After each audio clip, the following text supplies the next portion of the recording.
Hey everyone, I like to do videos about Bitcoin when I get questions from people because it gives me a good indication of what would be valuable to talk about. So I have talked to multiple people this week who are all in the same position, which is they have Bitcoin that was bought somewhere between $40,000 and $90,000. And they're up on that Bitcoin, up at $105,000.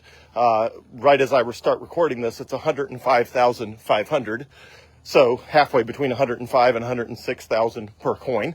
And so they're up, some as much as more than double, almost triple, others that are just up, 10 or 15%, or I guess that'd be whatever, 15, 20% or 25%, things like that.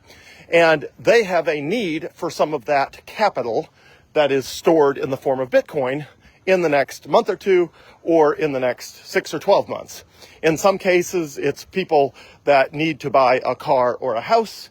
And so as soon as that opportunity presents itself, they will need access to that capital. In other situations, it's people that want to make investments or have other capital needs that are longer term, more in the 6 or 9 or 12 months case. But in all cases, they will need some of that capital over time. So the question is, what do you do in a situation like that? Because you've got to make a choice. Do you sell the Bitcoin at 105,000 per coin and lock in the gain you have, and then guarantee that you'll have exactly the capital you need for whatever it is you need to buy in the next month or two, or even in the next 6 or 12 months? Or do you leave it in Bitcoin and try to capture as much of the upside as possible? Well, so I can't answer that question for you because, one, I'm not a financial analyst, so everything I offer is just my personal opinion. But I can give you some helpful frameworks to think about it. Okay, so the first way to think about it is probabilities. What is the probability that you will be up on that Bitcoin versus down? And I'm going to record a separate video that talks about the likelihood of a major price correction in Bitcoin prior to a parabolic rise. I'll do a video immediately after this one that talks about that. So let's for this case, I'll just use probabilities of, let's call it 70-30. So I would say there's a 70% chance that leaving the Bitcoin in the form of Bitcoin will end up better for you in the near term than otherwise, than liquidating it now. 70-30 in your favor, meaning I would say you have better than 2-to-1 odds leaving it in Bitcoin. The problem is that leaves a 30% chance that you're going to end up on the wrong side of that, and that Bitcoin will go through a price correction at the worst possible time for you, meaning you have to liquidate it at a price that potentially is lower than you paid for it if you have Bitcoin you bought in the high price range. Now, if you got Bitcoin, you bought it in the 40,000s or 50,000s, I don't think we'll ever see those prices again. So I don't even think it's possible that Bitcoin drops below, let's call it below 50,000. I think that it's extremely improbable it drops into the 60s, but it's not completely impossible. It drops into the 70s. We've seen prices as low as just under $75,000 as recently as earlier this year. And if it can do it once, it certainly is capable of doing it again. Now, like before, I think we'll stay down there for a very short period of time. I think if we do dip below $80,000 or below $75,000, it's going to be for a very short time period, and then it will, come tearing back up, just like it did this last time. We stayed below 75, for a day or hours, some number of hours or days. It was not weeks. And even in the 80,000s, we were not down there very long, a series of weeks or whatever it was, but it just wasn't that long. So if you're patient a little bit, it bounces right back. But in the next video, I'll talk about the probability that we go through an extended bear market and what that feels like and how to think about it. But I think there's, 70-30, the odds are in your favor. And so then it comes to down to, what is your risk appetite? How effectively can you handle a downturn? If Bitcoin's in a downturn, do you have other capital that you can deploy instead? So let me run some scenarios for you. Let's say you have Bitcoin in retirement accounts and you're in your 40s, like I am. I'm 45. Then I would say, of course, leave it in Bitcoin. There's absolutely no benefit to pulling it out of Bitcoin. You do not want to time the market. You do not want to try to, sell high and buy low. You're going to always screw that up. Everyone always does. Don't try that. So if Your Bitcoin is in retirement accounts. You don't even have to think about it. You just leave it there. Okay, but what if you're right up at retirement? You're retiring in the next year or two. I would say, okay, how badly do you need that money that's in the form of Bitcoin? Is it 100% probable that you're retiring? And is there no conceivable way you can get capital from some other source in a dip?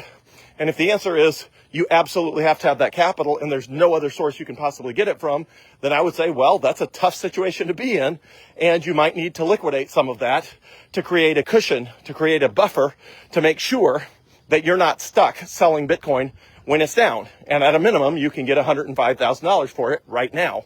But again, it's painful to do that because we could, run up to $150,000 or $180,000 per Bitcoin by the end of the year. That's certainly possible. We don't know. So it's obviously painful to liquidate it at 105 when it can run up there.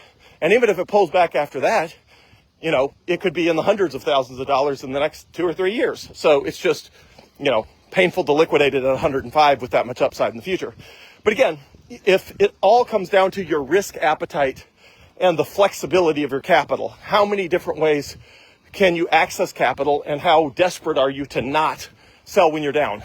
So that's an individualized decision. And so I know people, for example, that have set aside money in the form of Bitcoin to buy a car, but they're also they don't have to have a car now. They just want a car in the not too distant future. And, their cost basis is in the $70,000 range. So they're way up on that. They can afford a much nicer car, or they can buy the same car they would have bought otherwise and pocket the difference because they're up, 40% or something like that on their money. But some of those situations, the person is very flexible. If Bitcoin goes through a prolonged downturn, they can wait an extra year or two to buy a car. So I know people in that situation. I know people in the situation where they don't have any flexibility. They're going to absolutely need that money in the near term, but they do have other sources of capital that they could draw on, and so they don't have to liquidate Bitcoin if it's down temporarily. And then again, I know other people who are like, I don't technically know anybody, I don't think I know anybody that absolutely positively has zero flexibility, no access to any other capital whatsoever, absolutely could not ride out even the slightest downturn. I just don't know anybody in that situation. Everybody I know who I've talked to, which is a fair number of people over the last couple of weeks, everybody's got some flexibility. They've either got some flexibility where they can delay the purchase of a car, or they can finance a larger percent of a house, or they can draw on other resources, or, in an emergency situation, there's people who are open to taking out a home equity line of credit, or, some other sort of, borrowing against a 401k plan, things like that. Although I universally advise people to not borrow money. Certainly do not borrow money to buy Bitcoin. If you borrow money to avoid having to sell Bitcoin, that's different. It's certainly better if you're going to borrow money, it's certainly better to borrow it to avoid selling Bitcoin rather than to borrow it to buy Bitcoin. I would not recommend anyone borrow money to buy Bitcoin or any other investment.